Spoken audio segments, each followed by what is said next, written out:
Merci d'accueillir à nouveau Pascal Marcet, cette fois-ci en tant que président de TET Architectes, et Samuel Azam, qui est directeur de CMOI.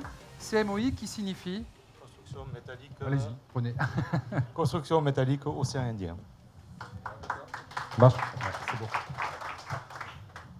Je reste à vos côtés. C'est pas du tout pour vous mettre la pression, hein, rassurez-vous.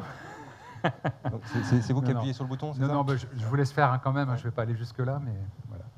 Bon. Alors, présentez-nous vraiment très rapidement l'opération. Oui, l'essentiel, c'est le comment et on a compris le message. Merci. On va appuyer sur le bouton accélérer. Donc, on vous présente aujourd'hui l'idée d'une synthèse réalisée sur le projet du CFA Léon Legros, CFA, donc Centre de formation des apprentis. Juste une petite localisation rapide, donc au niveau du boulevard Sud, sur Saint-Denis, à proximité de la ZAC Finette, pour pouvoir localiser quand même un peu le projet. Je vais aussi donc rapidement détailler l'équipe de maîtrise d'œuvre et de maîtrise d'ouvrage, mais je vous laisserai lire. L'idée, c'est qu'on est intervenu sur un projet donc, de CFA avec l'ambition de le réhabiliter et également d'étendre. C'est-à-dire qu'il y avait l'idée de ramener les fonctions de l'URMA du port sur le site du CFA Léon Legros, qui abritait différents métiers. On avait de l'agroalimentaire, on avait de la métallerie, on avait du soin à la personne avec les coiffeurs, des esthéticiennes, et également une partie administration et internat. Et donc tout l'URMA du port qui concernait les métiers du bâtiment, traitement d'air, électricité, devait arriver après. Donc je ne vous fais pas la liste, ni même des entreprises. La photo pour vous montrer en fait comment on a hérité nous du site. L'idée du BIM. Vous avez aussi une pointeuse hein, si vous voulez. Non. Donc l'idée du BIM n'était pas introduite dans ce projet. Hein, donc nous n'avons pas fait de BIM sur ce projet, mais nous faisons quand même un retour d'expérience. Merci, c'était un super témoignage. À la base, c'était pour gagner du temps. À la base, pour vous donner effectivement le niveau, c'est qu'on n'avait même pas les relevés géométriques du bâtiment, des bâtiments quand on a commencé l'opération. Voilà, donc c'était difficile effectivement aujourd'hui de travailler dans l'idée du BIM. Bon, en fait, après, l'idée, c'est un site où le long du boulevard Sud, qui était quasiment invisible, avec une série d'interventions de bâtiments successifs, totalement hétéroclites. Et donc l'ambition, c'était d'améliorer la situation. Je ne veux pas m'appesantir, mais bon, vous ne pouvez pas m'empêcher, au titre d'architecte, quand même, de vous parler des principes de conception. Un peu de bruit au niveau du boulevard Sud, inévitablement, de la gestion de traitement d'air, puisqu'en fait, l'ensemble des bâtiments existants étaient placés, on va dire, parallèles au sens du vent. Et donc, en fait, l'idée a été de pouvoir disposer ces bâtiments offrant plutôt des pignons, comme le bâtiment pont que vous voyez au niveau du boulevard Sud, donc qui bénéficiait justement des ventilations naturelles et offrait moins d'ouverture sur le boulevard Sud, au même titre que le bâtiment donc, qui était repéré H et J, qui devait regrouper toute la partie... En haut à droite, hein. Voilà. On ne voit pas bien. Alors, la pointeuse, il faut que je joue avec la pointeuse. Voilà. Donc ici toute la partie donc l'URMA du port, c'est donc la partie bâtiment. Vous voyez le bâtiment pont. En dessous, c'était des bâtiments existants de métallerie. Le bâtiment C, c'est l'administration, c'était existant aussi. Un travail uniquement au niveau de la peau pour venir réhabiller parce que c'était vraiment une forme d'épave thermique qui prenait le soleil et pas sans ventilation. Ici, le bâtiment agroalimentaire où là-dessus il n'y avait pas beaucoup d'objectifs parce que de toute façon ça travaille à 14 degrés, donc c'est climatisé, juste en problématique d'alignement sur la rue des Artisans. Et ici, le bâtiment internat, bâtiment sur 5 niveaux, sur un rez-de-chaussée. Voilà.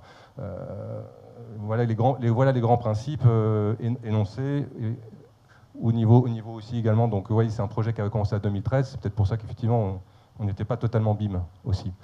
Bon, pour autant, voilà, donc, ce que j'expliquais dans la présentation précédente, c'est que nous à l'agence, on a l'habitude effectivement de modéliser le projet, puisqu'en fait aujourd'hui c'est quand même, dans tout ce que j'ai pu entendre, c'est une grosse part, on va dire, du BIM, même si ce n'est pas le BIM, mais voilà, en fait aujourd'hui on avait, avant même d'imaginer de vouloir faire du BIM sur ce projet, complètement modélisé la maquette.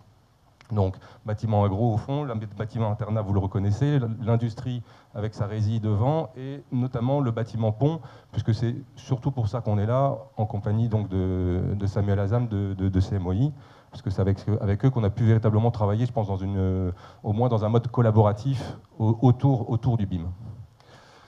Donc une autre petite vue de l'autre côté qui montre, on va dire, plutôt le traitement, on va dire, sur le boulevard Sud pour essayer de restituer l'identité de cet équipement majeur qui était complètement invisible depuis le boulevard Sud.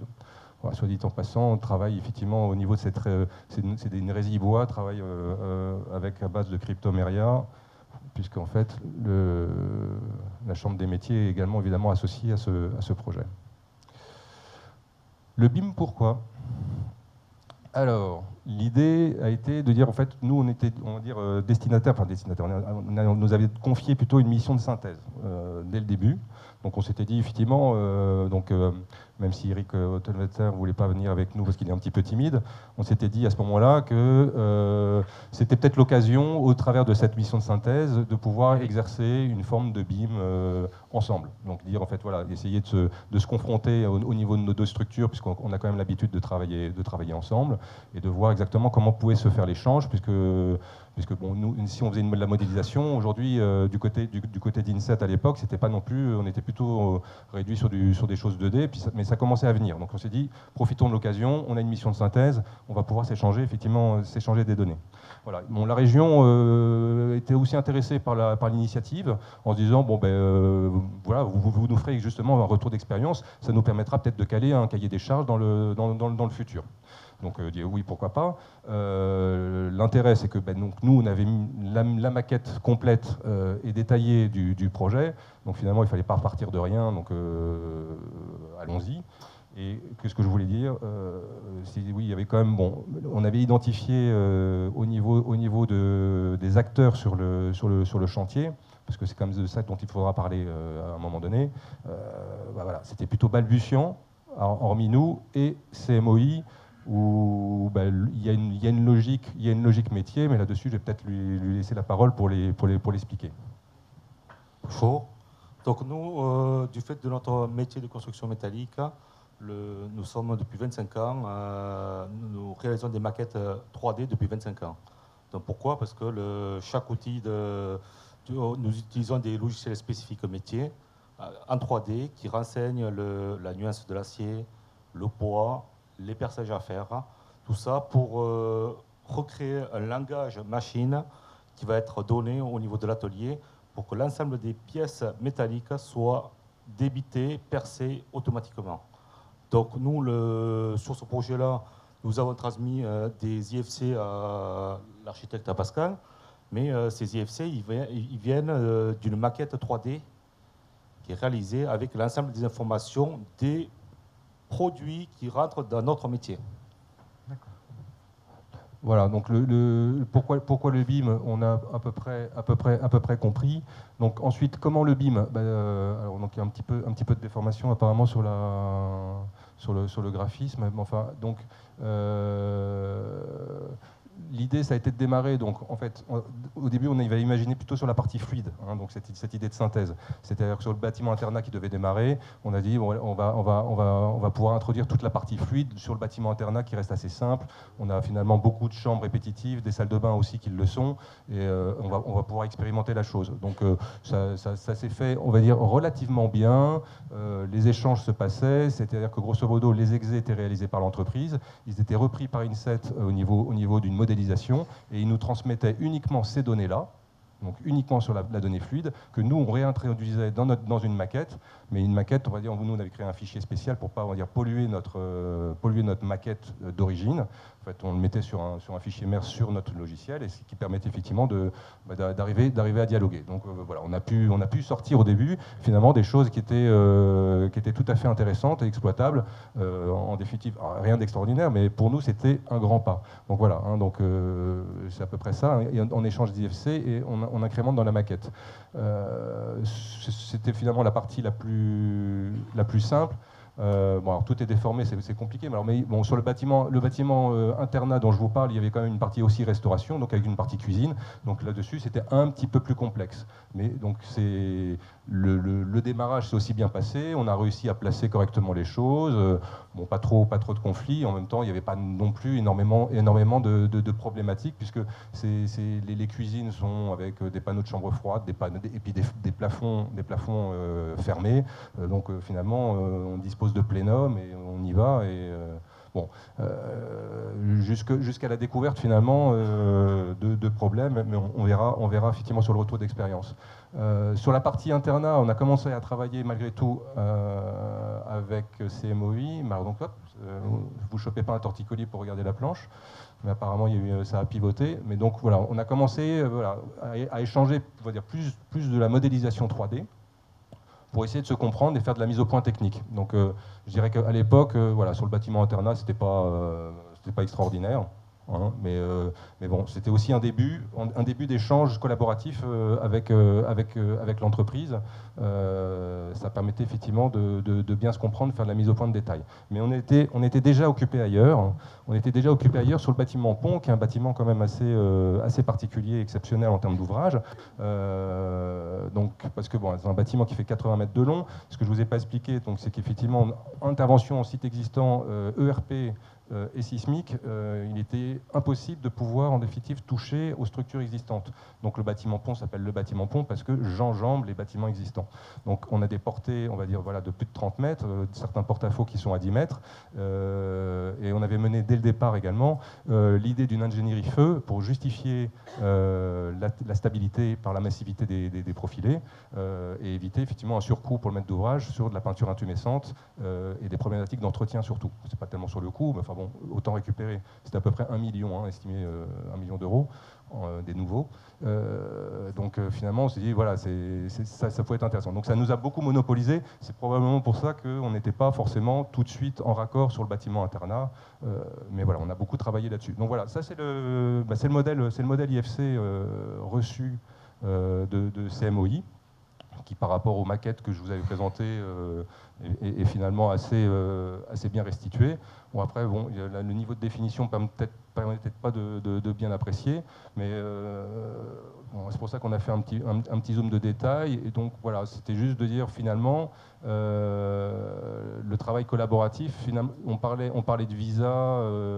En fait, on a beaucoup travaillé finalement en se rendant chez CMOI. En fait, voilà, c'est plus finalement un travail itératif en visionnant sa maquette. Il y avait des choses à décider, on repartait, on renvoyait, et que ça nous a permis effectivement de définir les choses. Donc ça, c'était plutôt intéressant. Bon, je vous l'ai mis vraiment à titre d'exemple, mais on s'en est pas du tout servi. C'était juste pour voir finalement quelle est l'information IFC qu'on recevait de leur part. Là, j'ai cliqué vraiment au hasard sur une diagonale. On a le type de profil, on a la finition. Bon, finalement, voilà. Malgré tout, entre un constructeur et un concepteur, ça veut bien dire que bon, y a des choses sur lesquelles on arrive à dialoguer. Mais bon, évidemment, tout ce qui nous intéressait, c'était la problématique des détails. Voilà, on pouvait tout zoomer. Et donc on a réussi à vérifier que maintenant tous les boulons sont bien positionnés tels qu'on les avait dessinés. C'est une blague, évidemment. J'en voyais des perplexes. Vraiment ? Voilà, alors en fait, le retour d'expérience, on va assez vite, c'est bon ? Non, jamais assez vite. Vous allez vite, mais... Donc, le retour d'expérience, c'est en fait, voilà, aujourd'hui, la maquette, l'échange avec CMOI nous a permis en définitive de pouvoir rentrer beaucoup plus rapidement et de manière précise sur la mission de synthèse au niveau de ce bâtiment, qui nécessitait par rapport à des problématiques, on va dire, de construction, qui étaient liées à une délocalisation en métropole, parce que les bains de galvanisation n'étaient pas satisfaisants à La Réunion, un montage à blanc en atelier pour pouvoir repérer tous les perçages, etc. Donc, à un moment donné, il fallait qu'on puisse vite se décider pour que la fabrication se fasse et qu'on achemine ça sur l'île pour respecter le délai contractuel de construction. Donc, l'idée, finalement, de rentrer rapidement dans la maquette, mais on va dire plus que la maquette. Là, on est effectivement dans l'idée d'une réalisation, nous a permis, on va dire, de suppléer un petit peu à quelques carences sur la partie fluide, et de pouvoir leur dire, finalement, parce que autant sur des réseaux secs, ça va, on peut positionner des réservations, ça va vite, mais quand on a des réseaux humides tels que c'était le cas, alors qu'on a des flèches qui sont de l'ordre du 3 cm, il faut effectivement pouvoir intégrer effectivement les réseaux gravitaires. Donc voilà, donc ce travail a été finalement assez précieux dans cette idée de collaboration. Et à la fin, alors la photo est peut-être un petit peu sombre pour bien se rendre compte, mais finalement on voit bien les choses. Donc la particularité, c'est de dire, voilà, autant cette coupe, elle était chez nous, on l'avait déjà modélisée. Par contre, on n'avait peut-être pas forcément l'ensemble des détails, on va dire, des réceptions du bac du bac collaborant, de certaines positions de raidisseurs, les contreventements, et où du coup, voilà, on a pu ajuster réellement à l'exécution et non pas à une idée où en fait finalement vas-y, je tire ma coupe chez moi et puis on met les réservations là, puis finalement non, il y a pas de bol, il y a un raidisseur, donc ça passe plus. Donc à un moment donné, effectivement, il faut quand même passer sur une autre étape. Tu voulais rajouter quelque chose? Non. Donc validation du modèle, ce qui était caché, validation du modèle et mise en fabrication c'est dissimulé ici. Ça s'est superposé là. Ah oui, ça c'est. Validation du modèle et mise en fabrication respect. Dans quel truc calendaire. Okay, ouais. Bon, voilà. Donc en fait, c'est ça, c'est qu'en fait, on a pris la main et on a pu accélérer le processus sur cette idée. On n'a pas tout résolu, mais on avait au moins le plus gros. Voilà, les mesures pour les réseaux humides gravitaires qui sur chacune des fils. Donc en fait sur le modèle, on tirait une coupe sur chacune des fils et on positionnait finalement par rapport à la pente nécessaire et réglementaire pour l'évacuation. On avait pu positionner la réservation et donc le trou que devait réaliser CMOI dans chacun des PRS. Enfin, c'est des PRS, effectivement, on n'intervient pas après. Donc, ce que je disais, c'est un outil positif, mais avec des compétences. Voilà. Le problème, c'est que c'est comme une planche à dessin. Si un stylo, si on n'a pas les compétences qui vont derrière, ça ne sert à rien. Donc, voilà, c'est des petits exemples pour quand même montrer nos débuts balbutiants sur la partie internat. Voilà, donc finalement, on arrive à poser les luminaires par terre. Donc c'est assez rigolo, quoi. Finalement, on reproduit la bêtise qu'on peut faire dans la vie, mais sur la maquette. Voilà. Nous, ça nous a semblé, voilà, c'est assez particulier dans l'analyse sur ce retour d'expérience. C'est qu'à un moment donné, oui, la maquette doit logiquement, on ne devrait pas voir ce type d'incohérence arriver. Donc après, voilà. Donc, je pense que tout le monde l'a à peu près dit sur la compréhension du projet, la vue dans l'espace, c'est effectivement ça, c'est un plus, mais voilà. Donc dans l'idée également, on le voit pas bien, mais en fait, on vous a exprimé, on va dire, le modèle d'un bâtiment qui est en cours toujours sur le même site, en fait, qui ne correspond pas au projet. Voilà. Donc on reçoit aujourd'hui des bouts de maquettes qui ne correspondent pas au projet. C'est-à-dire ce n'est pas le projet. C'est en fait, là aujourd'hui, on aligne les PRS donc, qui sont forcément issus du logiciel, enfin du plan de chez CMOI, et on nous arrive à nous renvoyer une maquette qui les positionne mal. Mais c'est pas, vous voyez, c'est pas juste une gestion dans l'espace 3D comme pour les lampes qui sont posées par terre. C'est, en fait, lui est bien placé, on est bien dans quelque chose de plus bas, mais ici on est plus haut. Est-ce que ça questionne la solution utilisée et aussi la capacité à s'approprier un bon usage de cette solution? Vous pensez que ça vient de vous plutôt ou plutôt de la solution là, en l'occurrence? Vous disiez des compétences nécessaires. Voilà, c'est en fait, je dis en fait, la modélisation, c'est bien, mais reste un outil. S'il n'y a pas la compétence derrière pour vérifier en fait que ça fonctionne. On a mal fait avec un outil. Enfin, en fait, On dit toujours qu'il n'y a pas de mauvais outils avec des mauvais artisans. Oui, c'est un petit peu l'idée, mais ce que je veux dire, c'est que c'est un peu pour casser un mythe en disant grosso modo c'est la solution miracle. Ouais. Malheureusement, voilà, on n'y est pas arrivé. Et si aujourd'hui il n'y a personne qui s'alerte pour dire c'est marrant ce que vous m'envoyez, mais ça ne correspond pas au projet, on peut se dire tout va bien, hein, l'interopérabilité elle fonctionne bien, j'ai 0 clash. Hein, regardez, j'ai appuyé sur le bouton, il n'y a rien qui s'allume. Ouais, mais c'est pas le bon projet. Ouais, bon, c'est un peu extrême, hein, mais c'est un mauvais exemple. Mais en fait, c'est ça l'idée, c'est qu'en fait, à un moment donné, ça reste encore une fois un outil. Bon, il est important aussi de parler de la réalisation. Enfin, je veux dire, quelque part aujourd'hui, on parle de conception, on se dit on va gagner en productivité, la moitié. Mais la réalisation. Voilà, ce n'est pas la maquette, c'est pas le projet non plus. Voilà, il y a une marge d'adaptation à avoir. Donc ça ne nous a pas empêché en fait aussi de travailler avec des prototypes qui expriment d'autres choses, qui permettent d'avoir d'autres visions. Voilà. Donc en fait tout ça pour dire oui, la maquette c'est bien, mais finalement il y a des méthodes de travail qui à mon avis sur certains ouvrages doivent perdurer.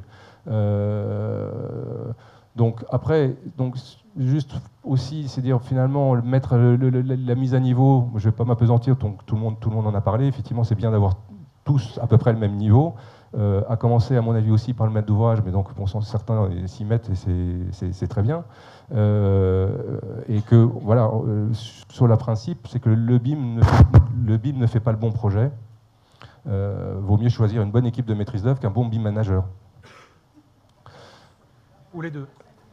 Ce qui n'est pas incompatible. Mais ce que je veux dire, c'est que voilà, le BIM, la modélisation ne fait pas le projet. Un BIM manager, il fait partie de l'équipe de maîtrise d'œuvre. Il peut. Oui, mais il peut. Nous, en fait, dans votre discours, vous les séparez un peu. C'est pour ça, on a l'impression que vous. Le fond de ma pensée, c'est de dire qu'en fait aujourd'hui, si l'objectif, c'est de se dire le BIM, ça fait tout, c'est probablement une erreur. Et ça fait tout, même dans les missions. C'est-à-dire, grosso modo, certains maîtres d'ouvrage pourraient être tentés de se dire je vais leur confier une mission BIM et ça va me faire la synthèse. Non, ce n'est pas pareil. Je veux dire, la synthèse, c'est une chose, le BIM, c'en est une autre. Le BIM peut aider à la synthèse, mais en fait, on ne peut pas effectivement mélanger les deux. Et est-ce qu'il y a des architectes, et là, c'est en tant que président de la fédération, vous avez peut-être observé ça, qui se fourvoient en se disant expert BIM et qui finalement auraient besoin d'un BIM manager, et finalement portent préjudice au projet ou à leurs clients. Est-ce que ça arrive aussi dans l'autre sens ? En fait, on a une trop courte expérience là-dessus pour pouvoir effectivement se prononcer. Mais en fait, voilà, nous militons au titre d'Archi et on va dire et de la fédération pour dire effectivement les premiers BIM managers devraient être les architectes. Voilà. C'est parce qu'en fait, aujourd'hui, qui a la cohérence du projet ? C'est nous. En fait. Et depuis le début. Et c'est pas parce qu'en fait on fait du BIM. Aujourd'hui, quand on sait changer des plans en DWG, quand on sait changer des cas. Non, c'est plutôt le maître d'ouvrage qui devrait être BIM manager. En fait, non, mais en fait, que le maître d'ouvrage, on va dire, soit assisté, ça c'est, il y a pas de souci. C'est juste la question du BIM, on va dire, en fait, on s'en est rendu compte aussi par rapport au retour d'expérience sur la temporalité, on va dire, de la maquette. En fait, voilà, je l'ai entendu, ça prend plus de temps. Voilà. Mais alors, imaginez-vous en conception. C'est-à-dire qu'en fait, aujourd'hui, remettre une maquette au goût du jour, ça prend aussi énormément de temps. Et donc, c'est là où ça devient compliqué. Et donc, si on peut essayer de le gagner, c'est que finalement, c'est dans une forme de fusion des missions, ok, il n'y a pas de souci. Si il faut faire le projet puis faire la maquette, c'est là où ça commence à devenir compliqué. Moi, je dirais, en fait, à un moment donné, il faut aussi l'expliquer dans la pratique de l'exercice. Faire une maquette nickel, voilà, c'est impossible. C'est impossible parce qu'en fait, on ne nous donne pas les moyens de le faire. Aujourd'hui, la logique de la réalisation d'un projet, c'est j'ai un terrain, qu'est-ce que je peux faire dessus ? 3 jours plus tard, je veux une image. C'est ça la logique. Et croyez-moi, on n'a pas le temps effectivement d'aller cliquer sur le petit mur en lui disant ici tu auras de la peinture et puis non, c'est pas possible. En fait, on utilise voilà un vocabulaire et on vient nourrir la peinture. Et en fait, voilà, j'en terminerai là. C'est-à-dire que grosso modo, Une maquette BIM pour travailler, oui, moi ça me fait penser au mode d'exercice qu'on avait à un moment donné. On fait de la maquette, mais la maquette, en fait, on la défonce. La maquette de travail, c'est quelque chose, je la coupe, je l'arrache, je recolle par-dessus, ça ressemble à rien. Et en fait, quand le projet est terminé, je fais la petite maquette, la petite jolie, hein, et puis avec le plexi par-dessus. D'accord. On enchaîne sur les questions-réponses, si vous voulez. Alors, une exceptionnellement, parce que vous aviez réagi, puis vous étiez parmi nos témoins tout à l'heure. Et pendant la pause qui suivra dans une vingtaine de minutes, on pourra prolonger. Juste, je voulais préciser qu'il ne faut pas confondre la mission du maître d'œuvre qui est encadrée par la loi MOP et aujourd'hui, sur nos opérations BIM ou pas BIM, il y a des livrables 2D qui sont cadrés et qui sont dus par l'équipe de maîtrise d'œuvre et qui doivent être conformes au programme du maître d'ouvrage. Et ça c'est une chose. Après, vient se greffer l'outil BIM, qui est un outil, un process et une manière de travailler en collaboration, on l'a dit 25 fois, et des livrables BIM qui viennent en parallèle des livrables dus par la loi MOP, par le maître d'œuvre, au maître d'ouvrage, au donneur d'ordre de manière générale. Et il ne faut pas confondre la conformité du projet sur les livrables maître d'œuvre 2D et la conformité BIM des livrables BIM par rapport à une charte BIM et un cahier des charges BIM et qui sont pilotés par un BIM manager. C'est-à-dire que effectivement, tu disais que la maquette ne fait pas le projet. Pour moi, enfin, je ne sais pas si c'est vrai ou c'est faux, mais je pense qu'il ne faut pas le voir comme ça. Je pense qu'il faut se dire qu'on fait le projet avec une maquette, mais pas que. Mais ça reste un outil comme un autre. Hein. Je pense qu'au début, quand on a commencé à dessiner sur AutoCAD, on devait se dire mais putain, mais on n'y arrivera jamais, on passe 3 fois plus de temps que de mettre 3 coups de trait au crayon, au rotring, ou j'en sais rien, un coup de gomme et un coup de cutter, j'en sais rien. Je vois quelques hochements de tête. Oui, non, mais c'est bon. Moi, je ne fais pas forcément partie de la bonne génération pour en parler, mais je l'ai quand même un peu connu au lycée, un petit peu quand même. Je suis peut-être un peu vieillot sur les bords, mais voilà, je pense qu'il ne faut pas refuser le progrès et les nouveaux outils et l'innovation en général.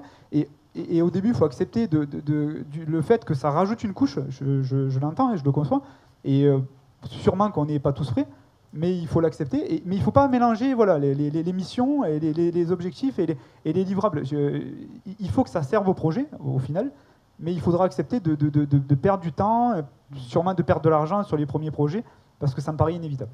Mais c'est très bien de le dire, parce qu'en fait, c'est juste comme ça abat effectivement une fausse idée, dire grosso modo, le BIM, vous allez gagner en productivité. C'est ce qu'on nous a vendu, en fait. Les gens sont venus nous voir, le BIM, en fait, mais non, ça coûte pas plus cher le BIM. Vous allez gagner en productivité.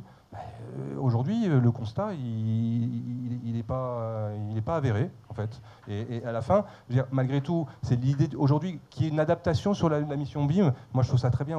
Aujourd'hui, à La Réunion, soyons clairs, personne n'est réellement prêt. Donc, en fait, aujourd'hui, on va essayer de travailler ensemble dans le milieu du bâtiment pour pouvoir y arriver. Mais la logique, malgré tout, la maquette BIM, c'est quand même l'information essentielle. Et puis en fait, moi si je veux un plan, je tire et je vois mon plan. C'est ça le BIM. Alors aujourd'hui, on n'en est pas là, ça c'est vrai, donc il faut s'adapter.